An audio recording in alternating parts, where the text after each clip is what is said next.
Sejam bem-vindos, carta maluquinhos, carta doidinhos. Eu sou o Patinhas e a gente vai analisar a posição mais difícil de escalar no Cartola, que é zagueiro para a rodada 30. Tá aí nossa dupla de zaga segura. A gente vai com Luiz Otávio do Ceará e Lucas Claro do Fluminense. Se você tá chegando agora, se prepara para muita análise da hora, dados diferentes, e a gente vai ficar só passando por nome aqui, falando que eu acho que pode dar, acho que não pode dar certo, que é com análise. E convido você já a conferir o nosso Insta, no @cartologiafc, e o nosso canal do Telegram. Se não tá inscrito, aproveita e se inscreve. Cara, antes da gente falar dos próximos nomes, das dicas moderadas e as dicas mais ousadas aqui, vamos olhar um pouco do mapa do confronto. Patinhas, tá chegando a primeira vez, eu não sei como funciona o mapa do confronto. Cara, aqui na descrição do vídeo tem um link pro nosso episódio de matemática, onde a gente explica cada um dos gráficos. Qualquer dúvida que você tiver, manda no comentário daquele vídeo, a gente responde teoricamente. Eu sei que você vai falar, pô, Patinhas, mas tem um monte de gente na zona verde, tá tranquilo, sossegado. Tiro pro alto, todo mundo do bem. Calma, tá? Olha ali o quão alto tá a barrinha de média da zaga. A gente tá falando, cara, que a média dos zagueiros do campeonato nessa rodada estão projetados para fazer em torno de 2,9. O que significa que se eu conseguir achar um jogador aqui que esteja fazendo um pouco mais do que isso, cara, eu vou colocar e eu tô tranquilo. Inclusive, se eu ver mais de 3 pontos no meu zagueiro, eu tô dando tiro pro alto. Patinhas, mas com SG já passa de 5. Se um dia eu conseguir adivinhar SG, eu tô tranquilo. Mas, cara, SG é muito difícil, uma bola resvalada entra, mais complicado. Então, quais são os lugares que a gente vai procurar? Como a gente já falou, o Ceará e o Fluminense que estão bem para a direita, tá? Então, aqui para zagueira a gente acaba olhando bastante para o adversário. Eu acho que tem nomes legais, sim, para a gente olhar no Goiás, a gente, cara, inclusive no começo da rodada a gente pensou no Internacional, mas no momento a gente descobriu a triste informação de que o Rodrigo Moledo teve o rompimento do ligamento do joelho direito, acredito. São de 6 a 7 meses de recuperação, estimamos as melhoras aí pro zagueiro do Internacional, que era uma excelente opção para a rodada, e até por ele, que ele era muito regular nos desarmes. Cara, a gente vai pensar em pessoas pro Atlético Paranaense e eu vou tentar, com muita torção aqui, te convencer a colocar alguém do Atlético Mineiro. E para isso eu vou analisar a taxa de cruzamentos executados e posse de bola para tentar te justificar por que o Atlético Mineiro está valendo a pena. Chega de falar disso, vamos para as nossas dicas, vamos tentar explicar do porquê do Luiz Otávio para você ficar um pouco mais tranquilo. Cara, as últimas 3 rodadas do Bragantino jogando fora, sempre teve um zagueiro passando de 7 pontos, tá? E o Ceará em casa tá com uma média recente executada de 2,14. Não é aquela média executada que você fala, meu Deus, mas que média executada. Mas, cara, o Luiz Otávio já teve boas participações em casa, passando de 16 pontos na rodada 10, 2,7 na rodada 18 e mais recentemente 2,7. Novamente, não há o brilho, o que vai encantar nele aqui é um pouco mais a regularidade. O nosso radar tá orientando para zagueiros desarmadores e que consigam manter a sua taxa de finalização, que é exatamente o nosso menino Luiz Otávio. Tá com a média de 2 desarmes por jogo, finalizando acima da média e sendo um dos zagueiros com a maior média de gols executados aqui. Se você olhar, ele rompeu a zona inferior, hoje fica ali na zona superior. O que é legal, desde a rodada 24, a média dele só sobe. Por isso, observando um pouco da regularidade dele, a gente vai estar escalando. Pô, Patinhas, mas em casa ele só passou de 5 pontos uma vez. E é verdade que ele transita muito mais entre 0 e 5 do que entre 5 e 8. Contudo, eu acho que é legal você olhar um pouquinho para baixo, tá? Porque na rodada 24, 26 e 29, que são rodadas mais recentes, contudo no contexto de fora de casa, ele passou sim de 5 pontos. Eu sei, não é fácil, a gente já escalou nomes que os gráficos conversaram mais.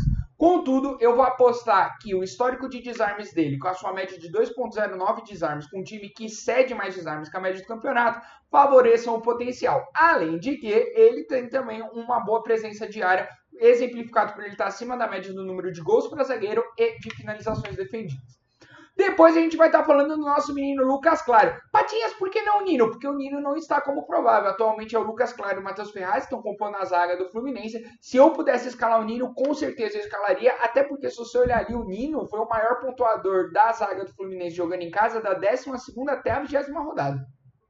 Se a gente olhar do ponto de vista do esporte visitante, tem muita oportunidade ali, tá, cara? Você vai ter desde um Gustavo Henrique fazendo gol, 14 pontos, vai ter um Júnior Alonso, 9,2, sem gol, mas ainda assim fazendo 4,2 pontos acima do SG, Klaus 6,2, 7,7 no Bruno Alves e um Heron fazendo 6,6. Tanto é que a média recente cedida do esporte está altíssima, 5,23, muito maior do que a média do campeonato. O Fluminense sem o Nino acaba tendo que recair no Lucas Claro. Mas ele já fez boas pontuações, passou de 7,7 na rodada 23. Se a gente olhar nos últimos 10 jogos, de acordo com o local de cada um, do Fluminense executando em casa e do Sport cedendo fora, a gente está preferindo quem sofre mais falta e tem as oportunidades de finalização e executor de desarmes. E cara, o nosso menino Lucas Claro sofre falta acima da média. Você fala, pô, Patinha, mas 0,35 não parece muito. Não só... Pode não ser muito, mas ainda assim o saldo de faltas dele tá positivo, não tem cartões amarelos dentro de casa, tá batendo perto de 2 desarmes por jogo, é um finalizador e já fez gol jogando dentro de casa. Por isso, tendo em consideração toda essa conjuntura, a gente vai estar preferindo o Lucas Claro do que o Matheus Ferraz. Novamente, um jogador numa zona intermediária, a gente não vai estar escalando nenhum Olimpiano. Olimpiano é quem fica ali na zona verde superior aqui no time. Ele jogando dentro de casa, o que favorece nunca é negativo, que é sempre um pouco mais de tranquilidade. Em 40% das ocasiões ficou transitando entre 0 e 3, contudo em 30% das ocasiões ele já deu aquela mitada para zagueiro, que é passar de 5 pontinhos aí. Passado mais recente, você pode ver uma dependência muito forte do SG. Depois, cara, você fala, pô, Dias, mas você vai colocar alguém do Goiás, cara, como pode isso? É o Flamengo do outro lado. A, o Flamengo não tá tão bem. B, eu não coloco o zagueiro pensando em SG. C, tem um nome legal no Goiás. Cara, os últimos confrontos do Flamengo jogando fora de casa deu 6,5 pro Paulão, 6,2 pro Heber e o Gil fazendo golzinho com 9,6 na rodada 17. Inclusive com uma média recente cedida de 4,22. Se você olhar do lado do Goiás, tem um ponto aqui pra gente salientar. Um ponto aqui. Os últimos 3 jogos do Goiás em casa, ele garantiu o SG. Aí você pode falar o seguinte... Ah, mas eu acho que o adversário que ele jogou não era tão bom. Ou eu acho que a zaga dele melhorou tanto que ele não tá conseguindo tomar os gols. Ou o Tadeu tá fazendo milagre e a bola não entra mais. Todos pontos muito válidos. Eu só quero salientar que isso acabou subindo um pouco a média dos zagueiros do Goiás. E a gente tá consciente disso. Tão consciente que a gente remove isso no momento que a gente olha o radar. Ainda assim, a gente tem oportunidades em desarme, finalização defendida e finalização para fora. Nosso menino hoje está com 2,22 desarmes por jogo jogando dentro de casa. Ele está entre os top 30 da posição, mas por causa do SG, se você remover seu SG, ele estaria igualzinho. A gente mostrou o Lucas Claro. Está acima da média em falta sofrida e finalizações defendidas. Qual é o ponto que eu saliento? Apesar dele estar acima da média em faltas sofridas, saldo de faltas dele está negativo e ele está tomando na média um cartão amarelo a cada 4 jogos, que não é um número ideal. Quando a gente falou do Lucas Claro, a gente não tinha esse ônus aí. Por isso ele acabou sendo movido por uma dica mais moderada.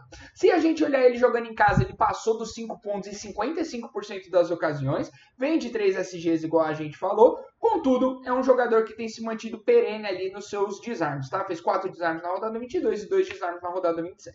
E agora a gente vai ter que falar de um cara que, tem finalizado pra caramba e tem tido uma presença diária muito boa, versus um time que tem tido muita dificuldade em fazer marcações na área. Cara, o São Paulo deu 5,5 pontos pro Gil, 4,1 pro Matheus Ferraz e 10,7 pontos pro Fabrício Bruno, tomando gol no último jogo que ele jogou como visitante. E o Thiago Heleno já teve a sua história de fazer muitos gols jogando dentro de casa, tal como na rodada 10 e na rodada 22, tanto que a média recente executada do CAP está com 4,2. Novamente, o CAP também tem uns SGs aqui que acabam enviesando um pouco. Contudo, as falhas de marcações são paulinas sugerem a gente tentar capitalizar no que é um dos melhores zagueiros finalizadores do lado do Furacão. Se a gente olhar no mapa, é a oportunidade de gol, finalização defendida e finalização para fora. Por a gente estar bancando muito finalização para uma posição que é notoriamente conhecida por desamar e sofrer faltas, que é justamente o que está vermelho aqui, a gente vai colocar ele como dica moderada. Contudo, se você olhar desde a rodada 24, a média dele só sobe, ele está acima da média em todos os quesitos de finalização, a única coisa que ele está abaixo da média é desarmes, mas o confronto já não favorece isso mesmo. Claro, se ele não fizer o gol, Patinhas, o que você acha que vai acontecer? Cara, vai acontecer o que aconteceu na rodada 20, vai acontecer o que aconteceu na rodada 27 sem o SG, vai fazer 3.10, vai fazer 1.8, que é o que a gente pode esperar aí. Mas a oportunidade de gol existe e o São Paulo tem sofrido com isso. Se a gente olhar a decomposição de pontuações dele, você vai ver, cara, que nos últimos jogos fora, ele passou de 5 pontos em 33% das ocasiões, e são rodadas bem recentes, e jogando em casa, ele passou dos 5 pontos em 45% das ocasiões, que é um número bem elevado aí. Tranquilo? Eu sei que você tá nervoso porque você já olhou ali o gráfico do Atlético Goianiense e você vai falar que nenhum zagueiro mandante conseguiu passar de 3 pontos contra o Atlético Goianiense desde a rodada 21. Eu sei. E eu vou mais além. Olha esse radar. Pânico correndo. Eu sei que você tá nervoso, você já saiu, você já deu unsubscribe, mas agora você voltou e está um pouco mais calmo, você vai tomar uma água. Antes de eu explicar o porquê do Hever, eu quero salientar isso daqui. Agora no canal a gente está analisando macroindicadores, coisas que acontecem no jogo. E um deles que o Cartologia tem acesso é o número de cruzamentos completos. E aí, cara, vamos olhar com muita calma. Do lado da esquerda, mostra quanto mais para a direita, maior o número de cruzamentos completos que um time consegue fazer no local de jogo. Quanto mais pro alto, maior a soma de pontos que os zagueiros conseguiram obter nas rodadas que a gente está avaliando. O que é legal observar aqui? A média de cruzamentos é baixa no campeonato, mas isso porque o nível do campeonato brasileiro é um pouco mais baixo. Mas, para o mesmo nível que o campeonato consegue fazer, que é aquela primeira linha azul ali, que está cobrindo a maioria dos times, o Atlético Mineiro está fazendo o dobro de pontos para o mesmo número de cruzamentos que a gente esperaria. O que significa que o Galo está conseguindo fazer uma média de 6 cruzamentos completos por jogo, jogando dentro de casa. E, cara, isso é muita coisa. É você garantir que pelo menos o jogo vão ter 6 vezes que você vai cruzar uma bola e a bola vai chegar na cabeça de alguém dentro da área adversária. Por isso que o Galo tem tido tanto sucesso em fazer gols com assistências e daí as boas pontuações dos técnicos dele também. Tendo dito isso, ele não só está num bom posicionamento de execução, mas ele está jogando contra um time que, na média, o Atlético Goianiense cede 5,3 cruzamentos completos por jogo. Ou seja, ele executa bem e está jogando contra alguém que cede bem. Somado isso, a posse de bola. A mesma coisa, o Galo hoje está numa média de 55% de posse de bola e está jogando contra um time que cede, na média, 50% da bola para o time adversário. O que favorece a gente tentar apostar num cara que já desbancou em chutes, que é o que você acaba tendo derivado de maior posse de bola, porque você dá mais oportunidade para a linha de defesa avançar, e gols, que é o que você tem dos cruzamentos. Tendo dito isso, é um confronto complicado e por isso ele vai ser a nossa dica mais ousada aqui. Vamos entender um pouco do que está acontecendo no Hever. Ele já foi um olimpiano, a gente já tentou acessar ele lá no começo do campeonato. Hoje ele está numa zona intermediária aí. 1.7 desarmes por jogo, que não é objetivamente ruim, só que esses desarmes são um pouco espaçados. Uma hora ele faz 2, outra hora ele faz 5. Não é tão perene igual a gente falou do Fábio Sanches, quando a gente falou do Luiz Otávio. Do Luiz Otávio, exatamente. Fatias confundiu o nome.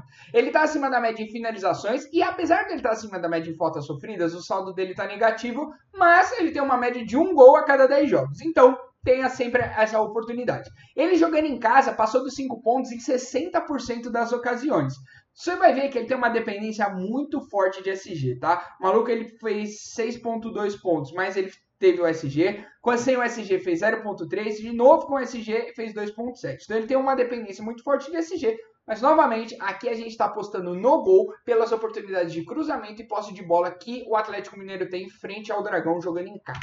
Por isso, resumindo tudo, ainda bem, tá falando há muito tempo, eu sei, tô garganta seca. A gente já tá recomendando Luiz Otávio do Ceará e Lucas Claro do Fluminense como dicas mais moderadas. E aqui o Fábio Sanches pelas oportunidades de desarme que o Flamengo tem cedido e ele tem executado, e o Thiago Heleno pelas falhas de marcação do São Paulina na área. A gente vai estar recomendando eles e, como dicas ousadas, a gente vai para o Hever pela nossa análise diferente em cruzamentos completos e posse de bola e apostando no cara que tem feito na média 1 gol a cada 10 jogos dentro de casa.